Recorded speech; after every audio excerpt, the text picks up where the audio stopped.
आजीसोबत स्विमिंगला जाणाऱ्या चिमुकलीला अवजड वाहनाने धडक दिल्याने 8 वर्षीय नविका अभिषेक नेरकर या चिमुकलीचा दुर्दैवांत झाल्याची घटना नाशिकमध्ये घडली आहे। घडलेल्या घटनेनंतर स्थानिक नागरिकांनी अपघातस्थळी मोठ्या प्रमाणात गर्दी केली होती।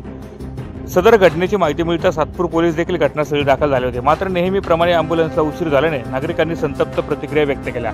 रस्त्यावरील खड्डे व गतिरोधक बसवण्याची अनेक वेळा मागणी करूनही काम न झाल्याने प्रशासनाच्या दिरंगाईचा हा बळी असल्याची प्रतिक्रिया माजी नगरसेविका नैना गांगुर्डे यांनी दिली। अपघातग्रस्त नेरकर परिवार गंगापूर रोड पाईपलाईन रोड भागातील काळेनगर चौक येथील असल्याचे नागरिकांच्या माहितीवरून समजले।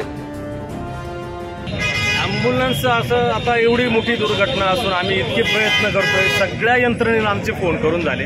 हाकेच्या अंतरावर या ठिकाणी एक पोलीस चौकी स्थापन झाली होती, तिच्यावर सुद्धा कर्मचारी नाहीये। आमचा त्यांच्यावर रोष नाहीये, पण नागरी वस्तीमध्ये जर अशा घटना घडत असतील आणि प्रशासनाचं जर आम्हाला सहकार्य लाभत नसेल वेळेवर, आज घटनेला अर्धा ते पाऊण तास होत आलेला आहे। आम्ही संपूर्ण यंत्रणेला, सिव्हिल असतील, खाजगी हॉस्पिटल असतील, गुरुजी रुग्णालय सगळ्यांना फोन करून झाले, पण वेळेवर कोणाचं ॲम्ब्युलन्ससाठी सहकार्य देखील आम्हाला मिळत नाही।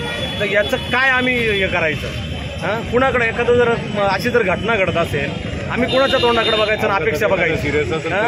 अपघातामध्ये जर एखादं जर प्राण म्हणजे होऊ नये अशा घटना, पण एखाद्याच्या काही जर असेल त्याच्यामध्ये प्राण, पण वेळेअभावी सुविधा अभावी जर त्याचा जर अंत होत असेल तर याची कोण दखल घेणार? आणि प्रशासनाला आमची याच्या अगोदर वारंवार आमची मागणी होती, सदर डिमांड झालेला आहे। तिथं त्या चौफुलीवर इतकी सायंकाळी सकाळी गर्दी असते, सणासुदीचे दिवस आहे, सणासुदीच्या काळामध्ये जर अशा एखाद्या कुटुंबावर जर असा दुर्दैवी अंत जर येत असेल, आज जर त्या मालकाची जर परिस्थिती बघितली, अक्षरशः लिटरली 8 वर्षाचं ते बालक आहे, मुलगी आहे ती, कसं वाटतंय म्हणे? याचं प्रशासन दखल घेणार का नाही? आणि या ज्या आमची लोक मागणी आहे नागरिकांच्या, याच्यावर कधी आमच्या सुविधा करणार?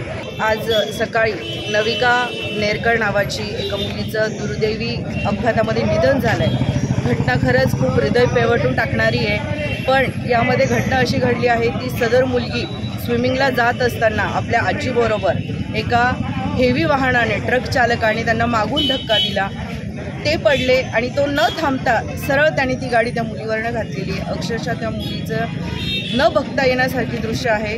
घटना इथले सगळे परिसरातले नागरिक हादरलेले आहेत। आम्ही वारंवार सांगत असतो महानगरपालिकेला की जे खड्डे बुजवण्याची जी आहे ते त्यांनी केलं पाहिजे, इथे स्पीड ब्रेकरची गरज आहे ते त्यांनी केलं पाहिजे, पण इथे कुठेतरी प्रशासन आणि सगळ्या यंत्रणा फेल ठरलेल्या आहे आणि त्याचा एक नाहक बळी आज गेलेला आहे। त्याच्यामुळे मी ह्या सदर घटनेचा तर खरं तर खूप निषेध करते।